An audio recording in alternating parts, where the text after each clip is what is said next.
Hey YouTube world, it is Rob C with Tesla Forever coming to you tonight with a video. And well, I just felt that I needed to make this video, guys. I know my little Tesla channel has only got 32 subscribers. I haven't been a video in quite a while. This is not my primary channel on YouTube. Uh, I want to thank those 32 subscribers because the vast majority of them did come over from my primary channel. Which is a treasure hunting genre channel that I just passed over 5,000 subs. And I'm going to talk tonight about the apparently the split in the bromance between President Donald Trump and Mr. Elon Musk. Uh, Obviously, the gentleman that owns Tesla. I have a channel called Tesla Forever. I'd like to consider myself Elon Musk's #1 fan. Obviously, you can see I've got the Tesla hat, the SpaceX shirt. I've got a bunch of his merchandise. Got the SpaceX coffee mug. You name it, guys. I've probably got it here. And so how am I going to make a video to talk about is the bromance over? How am I going to talk about that without getting political? I don't get political on my main channel. I do not allow any kind of political commentary or religious commentary at all. I saw another treasure hunting channel go off on a huge political tirade one night, and the man woke up 500 or 1,000 subs down. I don't want that to happen to my channel. I'm not going to go into any kind of dark political tirade here. I'm just going to try and stick to the facts on both sides here, and we're going to discuss some things here. And let's just take it from there. And we start, guys, with today's headline all over the internet, all over Yahoo, all over Google, all over CNBC. It's everywhere on the internet, guys. Today is the early morning hours of June 4th, Wednesday morning, just after midnight. And here's the headline: Elon Musk just humiliated Trump. The bromance is over and the internet is roasting. I'm going to put up here what Mr. Elon Musk is quoted as saying. Let's see here. Not only has Musk announced he was stepping away from his position with DOGE, the Department of Government Efficiency, but now he's openly criticizing the mega spending bill that will fund the Trump administration's legislative agenda, calling it a quote-unquote disgusting abomination in an extremely public post on X that he owns, formerly Twitter. Elon said, "I'm sorry, but I just can't stand it anymore. This massive, outrageous, pork-filled congressional spending bill is a disgusting abomination." He also said, "Shame on those who voted for it. You know you did wrong. You know it," quote unquote. This came amid a flurry of posts of Musk where he openly admonished Republicans for voting for the One Big Beautiful Bill Act, which the Trump administration claims will decrease the federal deficit, but who Democrats have said will only serve to raise it while cutting social services like Medicaid. All right. The articles are all over, guys. You can read them all over. This is probably Musk's biggest criticize of anything that Donald Trump has done. And that's what we're going to talk about, guys. I obviously have not made many videos lately. I haven't made any videos on the Trump-Musk bromance. But I did say personally to people that know me, friends, my inner circle, that there was just no way this bromance was going to last. You can't take a man with as big as an ego as Donald Trump, and he's got a huge freaking ego, okay? And to quote my father, it's either his way or the highway, and Trump's the same way, guys. You're not going to cross the man and stay on his right-hand side forever, or be in his cabinet, or be working for him, or whatever. It is his way or the highway. And if you don't like it, you can hit the road and he'll find somebody to replace you. And yet you take somebody like Elon Musk, the world's richest man, the man who's trying to change the world, I think, for better, the man who's trying to convert us to sustainable EV energy, solar energy, EV cars, electric cars, put men on Mars, develop reusable rockets, tunnel boring, Neuralink, helping people live lives that have been disabled. You name it, he's out there trying to do it. Do I think the man's a genius? Absolutely. I put him up there with the biggies. Newton, uh, Einstein, Henry Ford developing the assembly line. You name it. Uh, People that have done amazing, unheard of things. It's only impossible until he says he can do it. The quote along a lot of people in the EV community feel with Musk is, do not bet against Elon Musk. And folks, everybody that's bet against him has been wrong or has lost money. But, okay, here's what I want to talk about tonight. A lot of the channels, a lot of your EV channels, a lot of your Tesla channels, they jumped on this Trump bandwagon with both feet and went in big time with both feet, okay? And they basically said these two could do no wrong. But because because Elon jumped so far to the right and helping Trump, that a lot of the folks that were his car buyers that believed what he was doing, a lot of those folks were on the left. Okay, I've read statistics. I've done a lot of research here, and the vast majority, 85% of your EV buyers were Democrats or left wing or Green Party, left leaning folks. There wasn't a whole lot of far right. There was probably some moderate mainstream Republicans, but that bought Teslas and EVs. But a lot of these folks were left leaning. So all those folks were really ticked off that Elon went to the right and supported Trump. But did the Democratic Party court Mr. Elon Musk? No. What did they really do to him? They shit all over him. They shit all over him big time. Guys, like I say, I'm not going to take sides here because I don't put my personal political leaning feelings out there. But come on, folks, let's be honest here.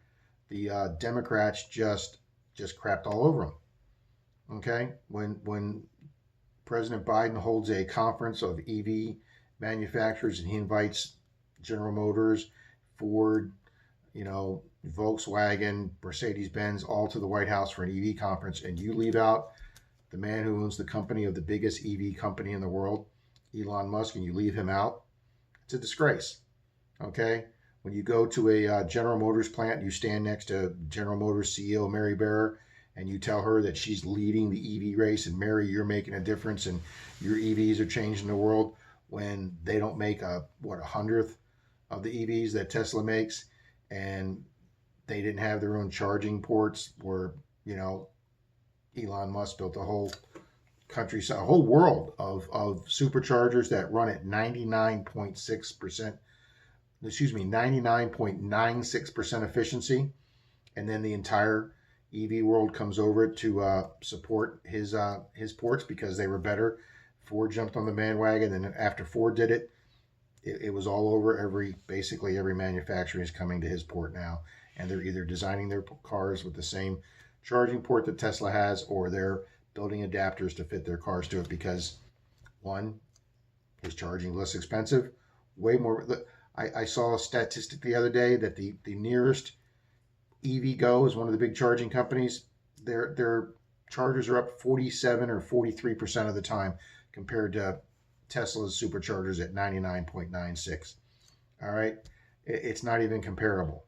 So to have the entire Biden administration and the Democrats just not even acknowledge the man was doing. If he didn't have this company and do this, we wouldn't be going electric. We wouldn't be going solar. We wouldn't be having the transformation to clean energy that we would be. And yet nobody acknowledged it. One person on the Democrat side acknowledged, and that was Pete Buttigieg, Biden's transportation secretary. Did have some nice things to say, but that was one person. Everybody else just crapped all over him. The left-leaning mainstream media. I mean, you'd have an article if a Tesla caught fire, you'd have an article about how bad EVs were. But yet EVs are 20 times less chance to catch fire than a gas vehicle. But that stuff wasn't published. So was it any surprise to the left that Elon got driven to the right? I'm not surprised. Okay. But did it hurt? I think possibly hurt his business to Tesla. Did some of those people feel betrayed on the left? Yes, they did. Did sales take a dip? Yes, they did. Did people in other countries not being happy about that? Yeah. So, I mean, did some people think he crossed the line? Yes. Well, here's the thing. A lot of your EV channels, a lot of your Tesla channels jumped on the Musk Trump bandwagon, and the two of them could do no wrong. And they really went in political wise, and I thought that was a real mistake. They really politicized their channels, and just instead of saying with the facts and staying neutral with Elon and stick to the EV part with Tesla and solar, nope, they just went off on these big Trump positive rants and everything like that, and it didn't seem to hurt any of their channels. I thought it was a mistake, but then again, who the hell am I? But some of these channels did, and the biggest one was a channel that I watch all the time called Now You Know with Zach and Jesse. They started doing whole segments on their show, making fun of anybody that challenged Elon's work with Trump, and they made fun of people's tweets. They mocked people. I really thought it was beneath them. I'm still subscribed to them. I still watch their videos, but I didn't think it was a good move for them. I thought they were above that.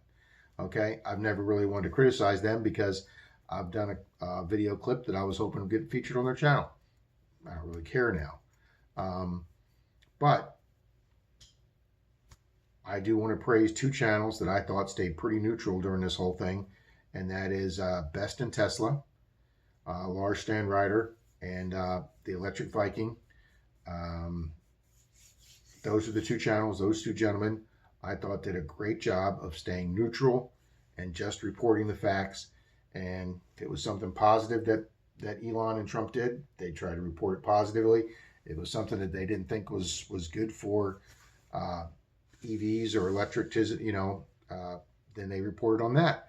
I thought they did a great job of trying to report the facts and staying neutral. And I really respected that. I really like those two channels. I watch them a lot, and I really respect them for that. So here's the whole basis of this video tonight. What's going to happen next? What's going to happen? Folks, we know that Donald Trump doesn't like getting insulted.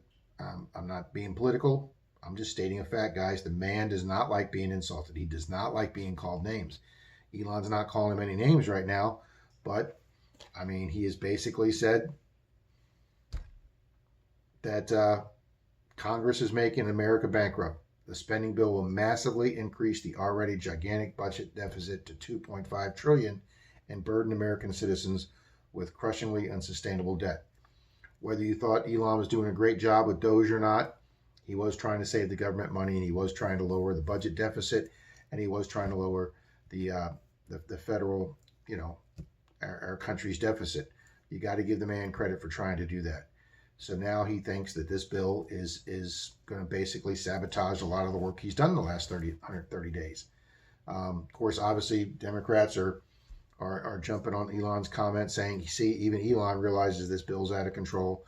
It's taking Medicaid away, money away, insurance money, Head Start money, all that kind of stuff. Whereas the Republicans are just saying, no, Elon doesn't understand the bill. So, we haven't really heard any comment from Trump himself. The White House did say that they're aware that, Elon Musk does have his differences with the bill, and they understand that, and there's room for opinions everywhere. That's the official White House statement. Is Donald Trump going to come out with a different statement? It's going to be interesting to see.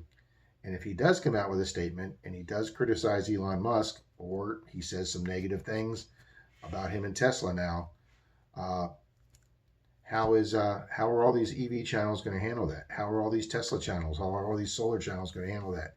That's the question, folks, and that's what we're going to see out here, where this goes from now. So it's going to be interesting, guys. So, is the proverbial caca going to hit the rotating oscillator? I think it's going to. So let's stand by and let's see what some of these channels have to say. Thank you for watching, everybody. I appreciate your time.